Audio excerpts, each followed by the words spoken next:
Friday. It's a good thing.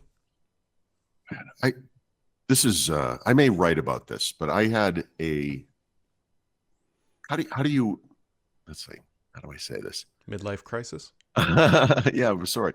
Um, how do you rectify the fact that like I don't mean to say like I'm an expert or a professional or anything like this, but I feel like I probably know more about Windows than most people. And the other thing is like I bet people would if they apprised of how many computers I have around me in this place that is not even my home, my primary home or whatever, would be like, oh, what do you know, like why? I had a technical meltdown of epic proportions yesterday.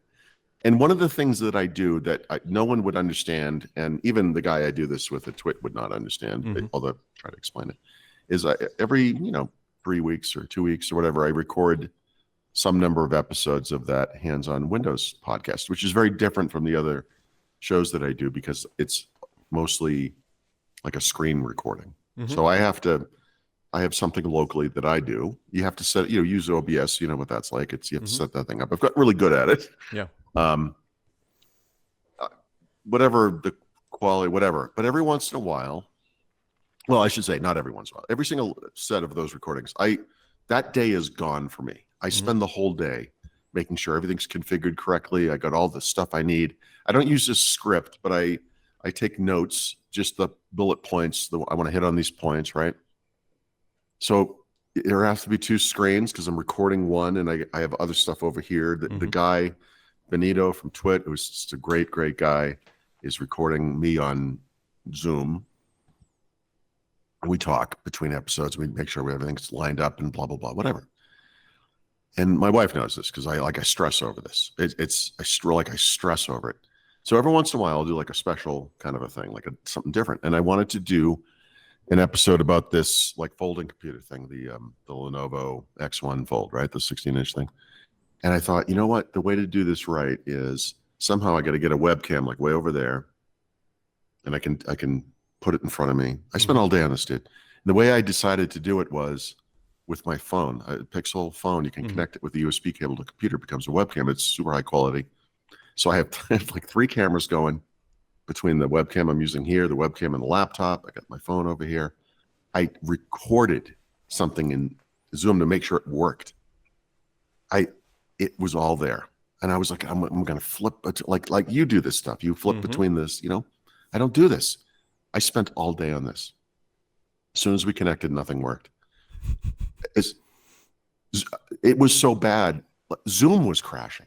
Zoom would literally say, Zoom stopped unexpectedly, but it was still there. And then it would just fall apart. It was like, and I rebooted, I did it again. And eventually I was like, I can't use this camera. So I moved to the laptop I'm on now, which was the laptop I leave here, which is an older HP. Actually, this one's an EliteBook, but like I use these kind of business class HP computers. And it could only see it could only see the external webcam to this moment. It has a webcam. I'm looking at it. It can't find it. It's like it doesn't exist. And I have no idea why. It's been fine the whole trip, right? The third episode I was going to do, which I will now record when I get home, was about. So I had a meltdown with every. There were 3 episodes. One was the device. I did it a different way. It's okay. It's not what I wanted, but it was okay. The second one was. It doesn't matter what the second one was, but it was just a, straight up whatever screen grab thing. And then the third one I was going to do about widgets because widgets have actually changed dramatically in 23H2. You can get rid of the feed. You can add other feeds. Not that it doesn't matter, but this computer has the old version of widgets on it. It doesn't. And I said to this guy, I was like, "You're about to witness a meltdown of historic forces here." Like I have never had so many things go wrong back to back as this. 2 of them were hardware related. The last one was just Microsoft effing with me, but as they do these days. And so we just didn't record that one, right? It took an hour to record what should have been like about 25 minutes worth of stuff. And then I rebooted the computer because nothing works, and the new widgets was there. I just want to kill somebody. Anyway, how's your morning going? Apparently, slightly better than yours. Although I need a haircut. That's what I'm Actually, I think I have one next week. I'm but getting there whatever. too. You know. Whatever. It's Friday. It's Friday. Just maybe a mild observation. So Amazon announced this Echo Hub thing. No Yeah. interest in it.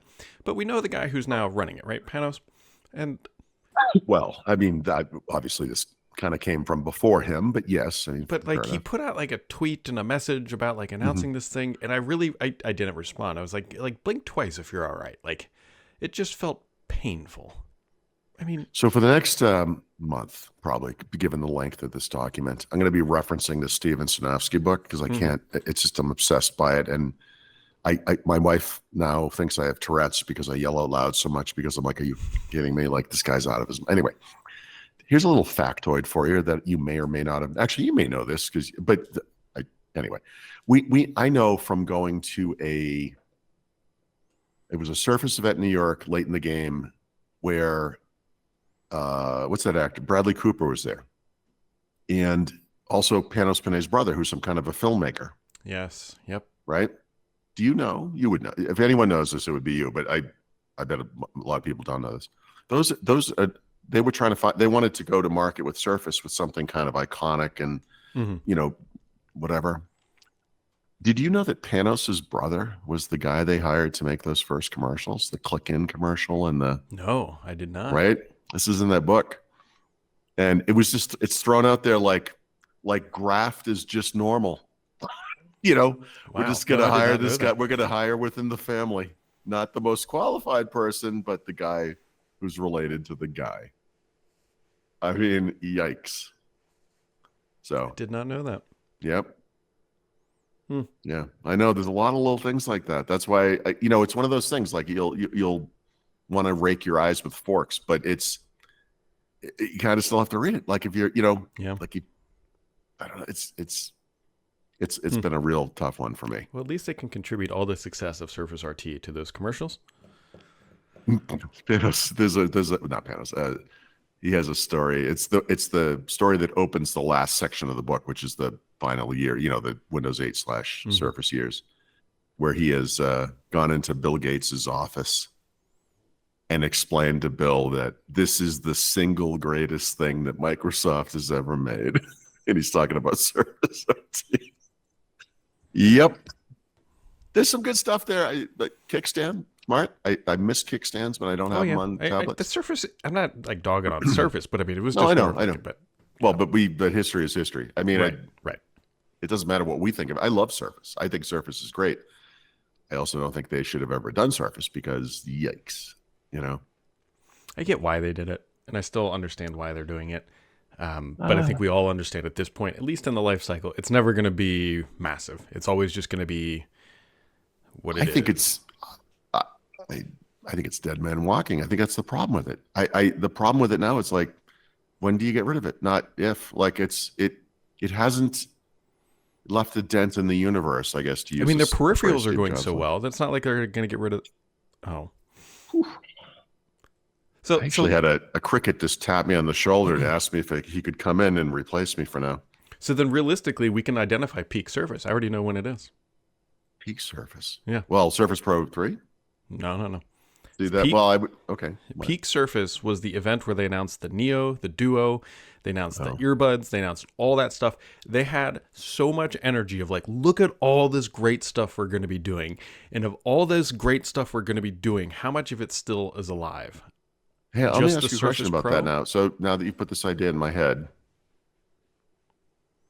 Panos said at the time that he did not want to talk about this stuff so early. Remember? Yeah. That was his big shtick. He's like, we don't like to do this, I wonder now if he didn't do that on purpose because he knew there was a good chance they were going to kill all of it. And by putting it out there, he thought maybe now they can't. Yeah. There's a conspiracy theory for you, huh? That's how this line of thinking goes. You go down these rabbit holes, but that makes me wonder.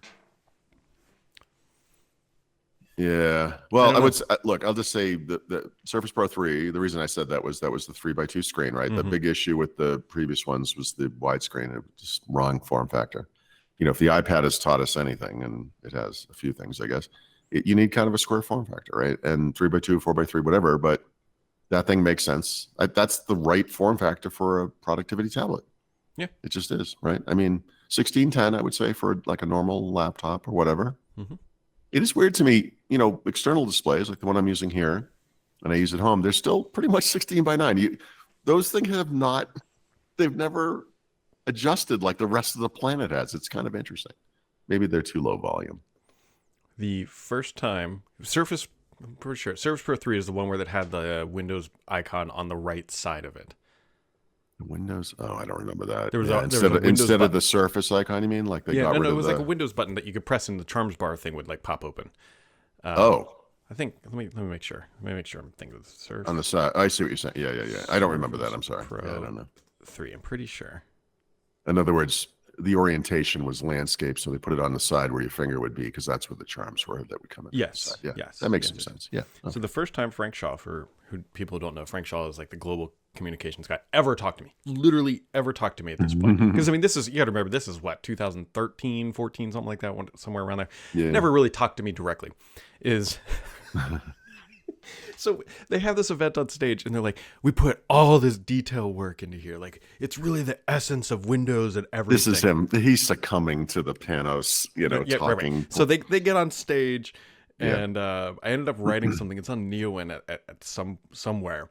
Okay. And I said, really paid attention to the details. Am I right? And then I slid the Charms bar out, and the Windows icon and the Charms bar was offset of the Surface Pro 3. And I was like, really passionate about those details, guys. And Frank Shaw just started. That was the first time he'd ever. You got to, yeah. So, I mean, I guess we're just going to crap on him right now. But I mean, like, if you go back to the first Surface reveal, the two things that came out of it when I was writing Windows, what became Windows Everywhere, there are two things that really just stick out for me from him, listening to him talk for the first time. He said the product about 117 times, which is crazy.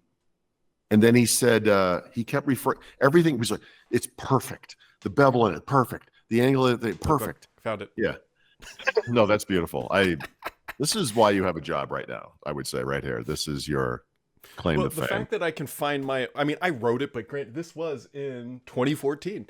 I love can pull this up out of my butt instantly. Yep. But yes, like this is it's perfect. It's perfect. I love that. That's beautiful. So I don't know. I don't know what to say. Yeah. I don't even know how we got on this topic. I don't know. We'll find out Monday. It's Friday. What are you gonna do?